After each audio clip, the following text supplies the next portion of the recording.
China kok dilawan? Topik ini saya angkat untuk menjawab keheranan banyak orang, kenapa kok China berani melawan reciprocal tariff AS sampai dikenakan 245%. Saya justru mempertanyakan balik dan heran, kenapa nggak berani? China kok dilawan?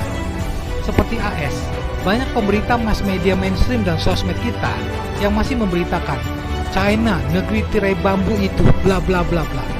Juga masih ada kelompok orang bahkan tokoh kita yang menganggap China negara miskin sehingga rakyatnya perlu mencari makan dengan bekerja di Indonesia. Saya tertawa ngakak karena paham mereka itu pasti mainnya kurang jauh sehingga wawasannya mandek di masa lalu. Mengapa tenaga kerja China mencapai 72.667 orang atau setara dengan 54,26% dari total tenaga kerja asing di Indonesia pada tahun 2024? Karena China merupakan salah satu investor terbesar di Indonesia dengan investasi yang signifikan di berbagai sektor termasuk pertambangan, infrastruktur, dan energi. Berdasarkan data dari Kementerian Tenaga Kerja dan Transmigrasi, jumlah TKI Indonesia di China pada tahun 2024 diperkirakan mencapai 100.000 orang. Salah satu alasannya karena gajinya lebih tinggi dibandingkan dengan gaji Indonesia. Sedangkan pikiran dan kosakata China sebagai negeri tirai bambu karena masih mampet terjebak di masa Perang Dingin tahun 1947-1991 sehingga sangat tidak relevan dan terkesan otaknya tidak berkembang. China kok dilawan? Mungkin Amerika kurang mengupdate kekuatan dirinya versus China.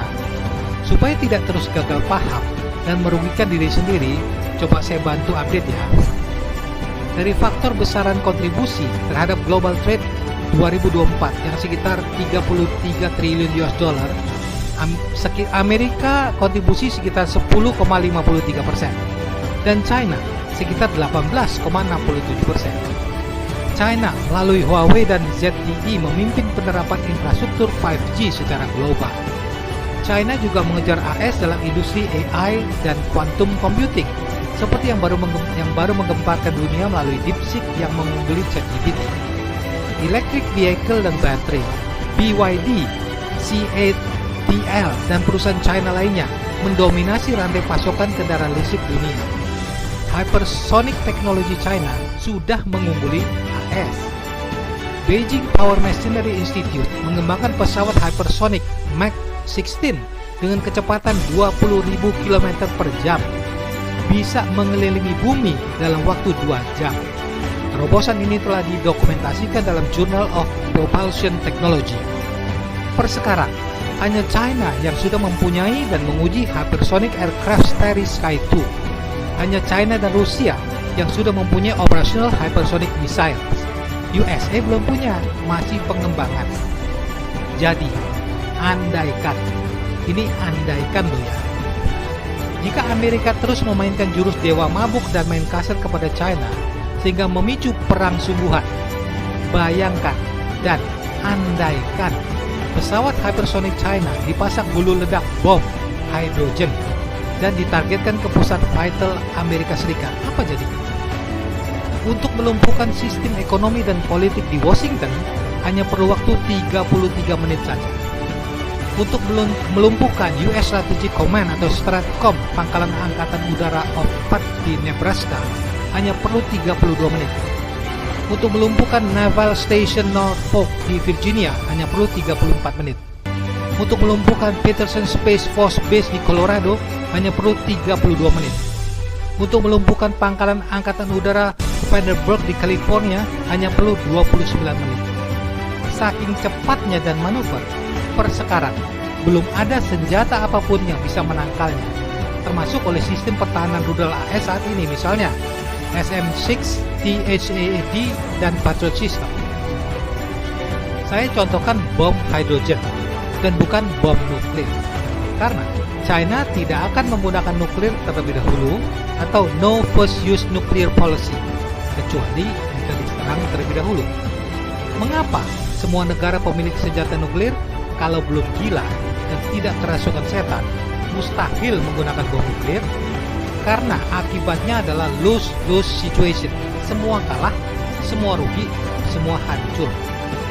Dengan menghujamkan hulu ledak nuklir berkekuatan 1 megaton atau setara dengan 1 juta ton TNT akan menciptakan bola api selebar 1,5 km dan menguapkan semua yang ada di dalam. Menghasilkan tekanan 5 psi, cukup untuk meruntuhkan semua bangunan dalam radius 4-6 km.